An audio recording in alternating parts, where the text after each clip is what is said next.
Ouais, vas-y, ouais. En fait, tout à l'heure, Parle un peu fort. oui, mais c'est vrai que le masque. Ah oui, je sais pas, je suis On désolé. prend, du coup, tout à l'heure, depuis tout à l'heure, on parle, et déjà ce matin aussi à la table de l'Alliance, citoyen, citoyenneté, participation. Mais le citoyen, c'est quoi? Je pense que c'est aussi une base. La citoyenneté, entre guillemets, française, c'est-à-dire avoir le droit de vote, c'est citoyen. On en a parlé tout à l'heure en disant que c'est une des premières expressions. Mais est-ce que le citoyen, c'est pas non plus l'habitant, tout bêtement, voilà. Ou est-ce que le citoyen, c'est l'habitant qui s'implique dans sa vie? Ça, c'est au sens grec du terme citoyen, c'est la définition de la base. L'esclave n'était pas citoyen à Athènes, les autres étaient citoyens.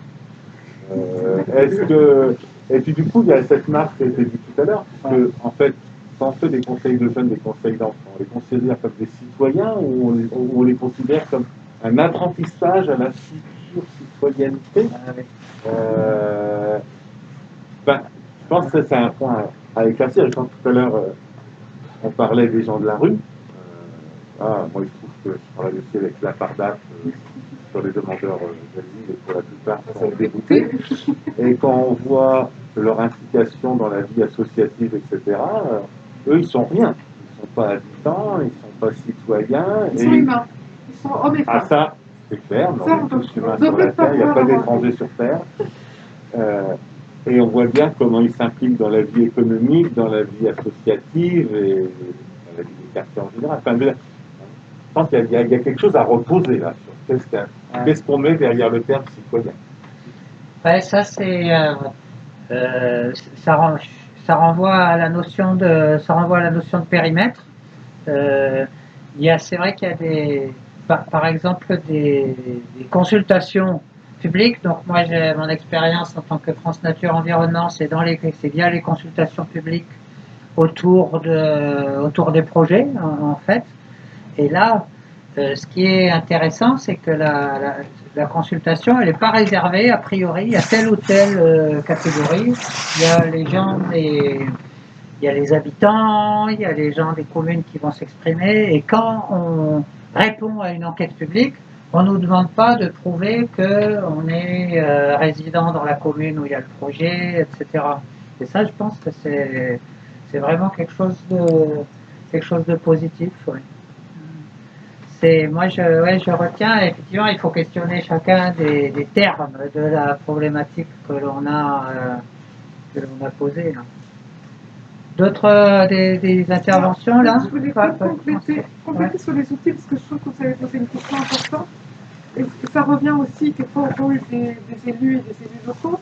Je pense qu'on a un gros travail de pédagogie à faire aussi, c'est-à-dire comment à un moment donné, moi j'ai vu que j'avais besoin à chaque fois dans mon mandat d'élu de réexpliquer quelles étaient les compétences de la commune vis-à-vis de l'école. Voilà, parce que ça aussi il faut donner, comme vous dites, c'est les règles du jeu. Mais je trouve qu'aujourd'hui il faut souvent le refaire.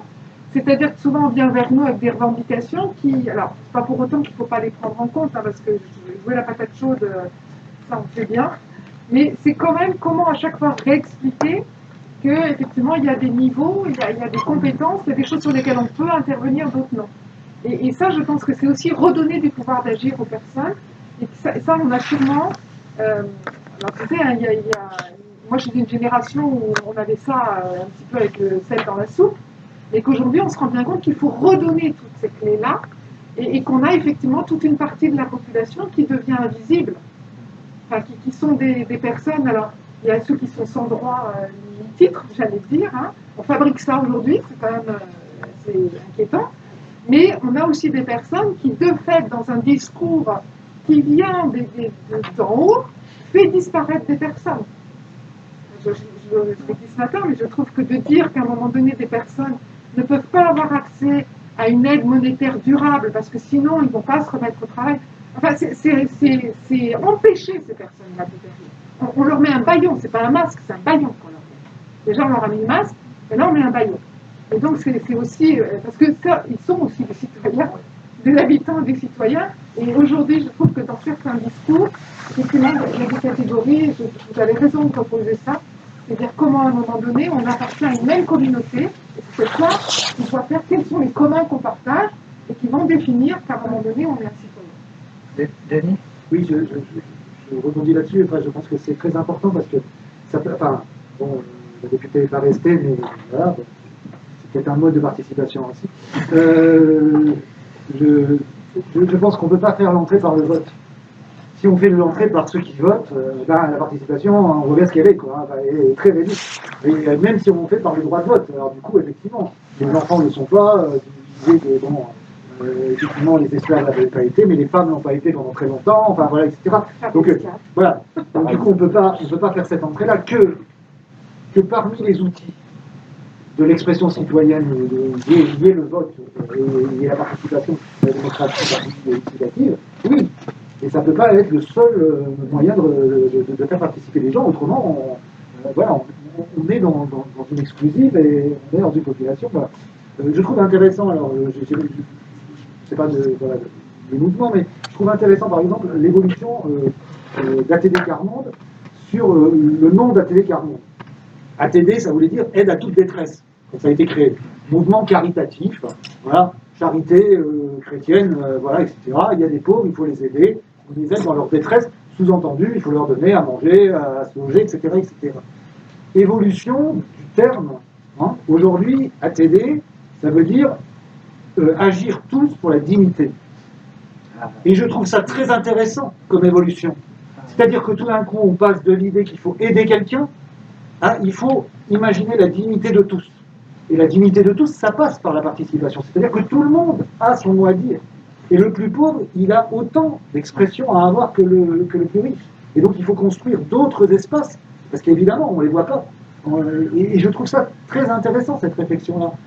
Alors, évidemment, ça correspond aussi au moment où le mouvement s'est dit on est un mouvement d'éducation populaire, ce qui historiquement n'était pas le cas. Voilà. Mais c'est très intéressant de réfléchir à comment on passe d'aider les gens à les faire participer, à les associer dans quelque chose qui n'est pas vous avez un strapontin, c'est vous avez droit à une place entière dans la société. Et du coup, oui, ça repose, voilà. Donc vous êtes citoyen. Et peu importe que vous soyez, vous ayez des papiers en règle, pas en règle, que vous ayez que vous payiez des impôts ou pas, et que vous votiez ou pas, quoi, etc. Et puis juste pour les outils là aussi, voilà. Alors je reprends un exemple de Robespierre. Il présente un jeu, hein, parce que vous parliez des jeux. Il dit voilà, on avait des gens qui venaient de villes différentes, etc., qui se posaient la question de l'évolution de leur ville. On les a mis dans une salle des fêtes, une salle de machin, on les a mis contre le mur, on a dit là vous êtes à aujourd'hui. Voilà. Tout le reste de la salle, c'est l'avenir. Installez-vous comme vous voulez, construisez votre espace, travaillez entre vous, mettez-vous là où vous avez envie d'habiter, puis rencontrez vos voisins. Puis maintenant, on va construire les communs, c'est-à-dire le centre-ville, qu'est-ce qu'on va faire, etc., etc. Bon, les gens ont joué, ils se sont positionnés, c'était très intéressant, ils ont inventé les 50 000 choses, etc. Ils sont rentrés chez eux. Et il dit, 6 mois après, j'ai pris mon téléphone et je les ai rappelés. Et une majorité de gens que j'ai rappelés m'ont dit, moi, j'ai fait ça dans ma commune. Tiens, je me suis engagé sur tel truc. J'ai créé une association. J'ai créé une coopérative agricole ou machin, etc.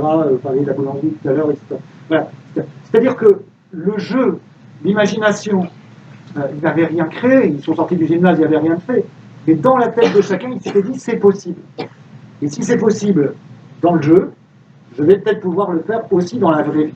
Hein, c'est aussi le cas du théâtre forum, par exemple, ou des choses comme ça, etc.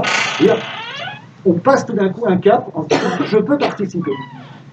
C'est une des bases de l'éducation populaire. Je connais bien le scoutisme, c'est l'éducation par le jeu. Oui, ça, c'est effectivement, ça fonctionne beaucoup. Est-ce qu'il y a des gens qui veulent intervenir?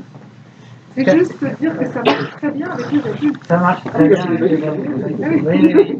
Non, mais jouer des cubes de bois ou aller construire, effectivement, du coup, ça rend dynamique et mobile. Alors je vais jouer mon rôle justement un peu agitateur d'idées. Je voudrais prendre un contre-pied par rapport à ce que vous avez été plusieurs à dire sur l'importance des règles.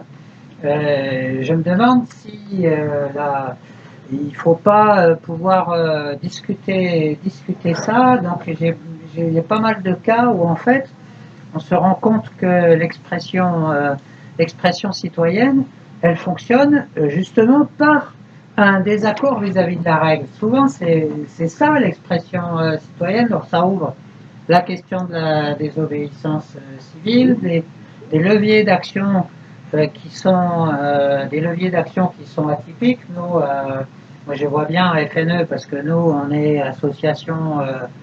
On a 40 ans d'existence, on est institutionnalisé, on souffre de la défiance vis-à-vis des corps intermédiaires, peut-être pas de manière aussi forte que les politiques, mais disons que le phénomène, on le ressent aussi, et on voit bien qu'il y a des mouvements qui s'affranchissent des règles et qui arrivent à s'exprimer, ainsi. Et un autre exemple, c'est en réunion.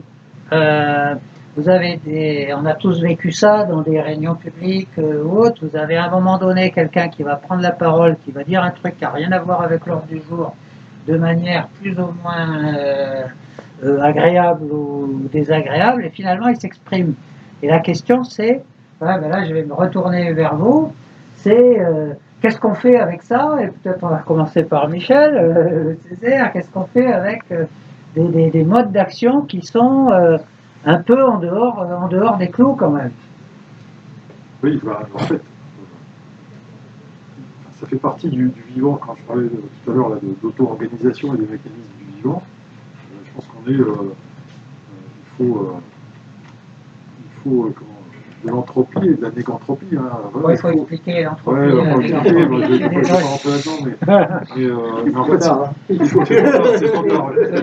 Ce que je veux dire, c'est qu'il y a des règles, d'accord, il y a des règles, mais elles existent pour être remises en cause. C'est-à-dire qu'en fait, il y a une 5e République, elle existe jusqu'à ce qu'elle soit remise en cause par une 6e République. Donc il faut, mais il est important qu'à un moment donné, il y ait cette capacité effectivement à changer la règle. Donc, mais il faut des règles. Enfin, ça n'enlève rien au fait qu'il y a nécessité d'avoir des règles. Sinon, j'ai envie de dire, c'est l'anarchie ou c'est la loi du plus fort. Enfin, c'est le désordre, c'est le chaos, quoi. Enfin voilà, chaotique. Donc il faut des règles, mais il faut une capacité, une flexibilité pour en changer.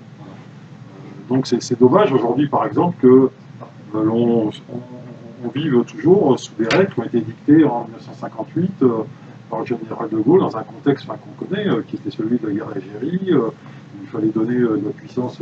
Voilà, on a gagné dans le fait qu'il y a eu mise en place du suffrage universel pour élire le président, mais bon, est-ce que pour autant tout ça ne mérite pas d'être remis à plat?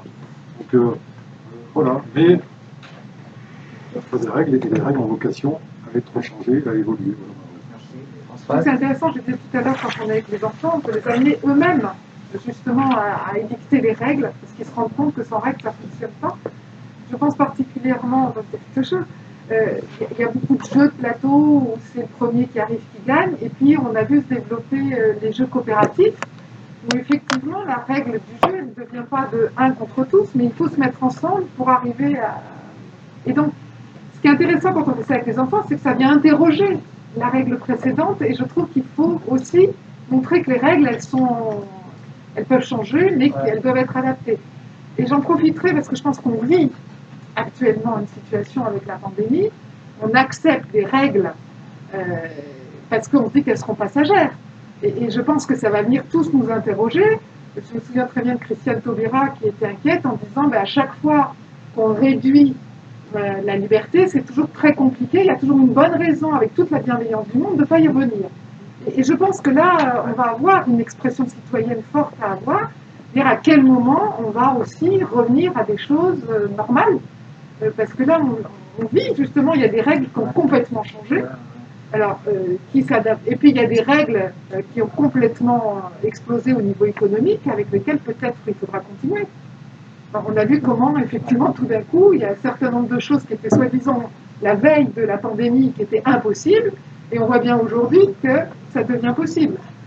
Je pense au déficit budgétaire, je pense à tout ça, et qu'effectivement, je pense que là, enfin, à la fois, on vit quelque chose de contraignant aujourd'hui, mais on vit quelque chose qui va être intéressant, et dans laquelle l'expression citoyenne aura à faire.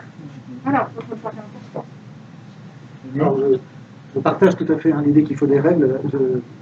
Le cinéaste Godard dit c'est la marche qui tient la page. c'est bien pour notre cahier, hein. Mais voilà, c'est la marche qui tient la page. Je pense que c'est intéressant, c'est-à-dire que s'il n'y a pas, c'est pas de côté. Hein, s'il n'y a pas de la normalité, il n'y a pas de normalité d'une certaine façon. Hein, voilà. Et donc, c'est ça qui va faire évoluer. Hein. Je reprends mon exemple des tenues des élèves, là, principal qui disait oui, mais il faut qu'on prépare nos élèves à aller dans la vie professionnelle, il faudra bien qu'ils sachent qu'il y a des codes. Les codes, oui, mais les codes, il faut qu'ils évoluent. Regardez l'habillement, voilà, au travers des siècles, les codes ont évolué. Et donc, voilà, c'est parce qu'on les fera évoluer que, du coup, voilà. Ce qui veut dire certainement aussi que l'action précède d'une certaine façon l'évolution des règles et des normes. Hein, d'une certaine façon, c'est-à-dire que on est législativement ou institutionnellement, on est toujours en retard par rapport à ce que fait la société. Et c'est ça qui est intéressant, c'est-à-dire qu'en fait, c'est pour ça que c'est certainement pas des trucs qui vont être descendants. C'est vraisemblablement toujours le contraire, c'est-à-dire les citoyens, les habitants, les gens, d'une certaine façon, inventent des nouvelles façons de faire. Et après seulement, ça se traduit en règle, parce qu'on voit bien que c'est ça qui marche, ou c'est ça qui maintenant marche, etc. etc. Et c'est rarement le contraire, hein, c'est-à-dire l'idée qu'il y aurait une grande décision qui viendrait d'en haut et qui machin, etc., etc. On voit bien que c'est rarement comme ça, ce qui n'empêche pas hein, qu'il faut les règles justement pour que la démocratie fonctionne, parce qu'autrement, oui, c'est la règle, c'est la loi du plus fort, c'est la loi de celui qui bat, machin, etc., etc., etc. Mais je pense qu'il faut être attentif à ce qui se passe, parce que ça anticipe sur ce qu'on peut faire évoluer comme règles, comme normes, etc. Et que, du coup, on le voit, y compris dans la démocratie peut-être locale. Hein. Moi, je ne sais pas ce que sera l'avenir des communautés de communes, d'agglomérations, etc. Mais on voit bien aujourd'hui que le millefeuille, hein, à rajouter les communes, plus les communautés, plus les départements, plus machin, etc., etc., se pose la question d'où est la démocratie. Hein. Quel est le poids d'un habitant aujourd'hui sur une communauté de communes et d'agglomérations, alors que la majorité des décisions se prennent là. Hein, et qu'on continue à voter pour un conseil municipal. Donc, vous voyez bien qu'il y a un décalage complet entre une réalité voilà, et la règle, qui sera forcément appelée à évoluer.